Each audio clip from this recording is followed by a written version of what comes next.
Hey guys, it's Silver Snorlax, and I'm back today with something a little bit different. I've got some Beckett graded slabs to review and kind of go over a little bit here.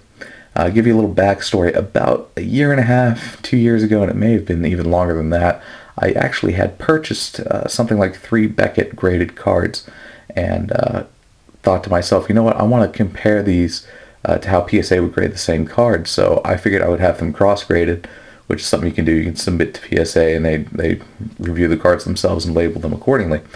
And I said, you know, that would be a cool thing to throw up on the channel, compare the two companies kind of deal.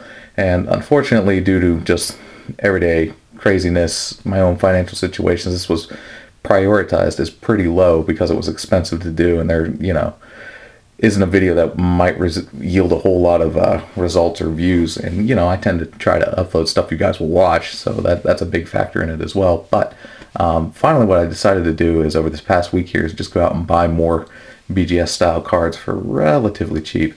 And hey, we'll send a whole bunch of them off and see where they get graded at. So I'm going to go ahead and review the slabs that I got from Beckett. And then after I'm done, check back the channel. Inside of the next 3, 4, 5 days, I'm gonna have the results posted for what PSA cross grades them to.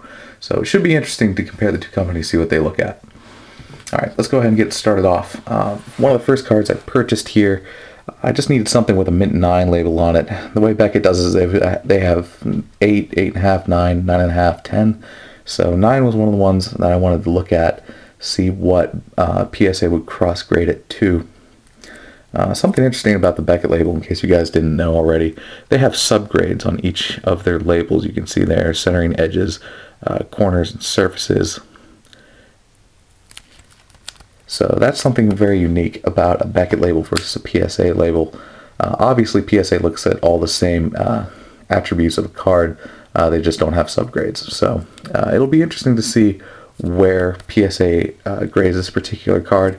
I'm thinking myself it'll be somewhere between 9 and 8.5, well 8.5 and 9 I should say. That's where it should be, as I saw a little bit of corner damage on the back, but nothing too bad. So it'll be interesting to see. For Beckett, it's 9.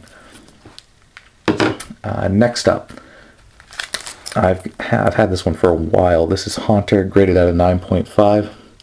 Something interesting about the Beckett system is 9.5 for them is considered a gem mint card.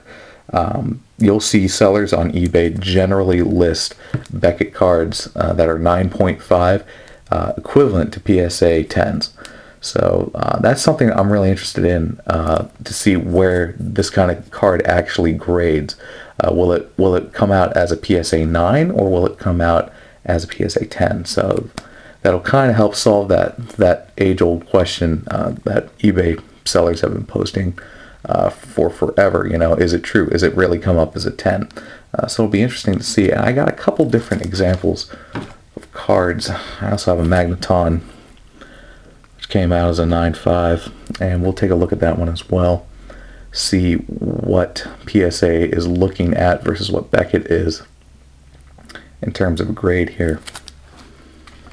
I tried to buy a couple of different ones.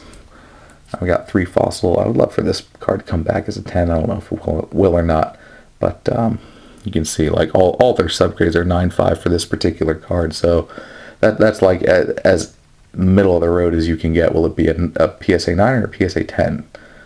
We're going to find out hopefully fairly soon. Like I mentioned, I was trying to buy a couple of different things. So I got some... I got like a modern card as well. I got a Lugia Legend top half. You can see there the subgrades and such. So again, it'll be interesting to see what 9.5s. I got 4 of them, I believe. Yeah, 4 9.5. So it'll be interesting to see if PSA grades them all 9s, if it grades them all 10s, if they grade them split. We'll see the consistencies a little bit. And we'll re-look at those subgrades when I actually post a reviews video about it. Finally, the last 2 cards I have, a Beckett 10 is considered pristine. Obviously, PSA doesn't have a pristine level. They just have gem mint, which, you know, it's basically the same thing.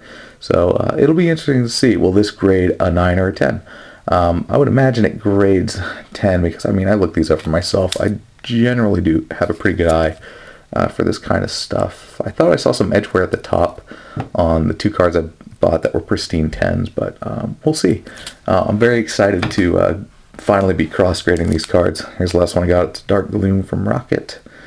It's also pristine there. Those subgrades that we can take a look at, and we'll just kind of see what happens here. We get 9s, 10s, you know, what is it worth kind of deal.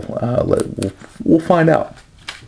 So let's kind of go back over it again real fast.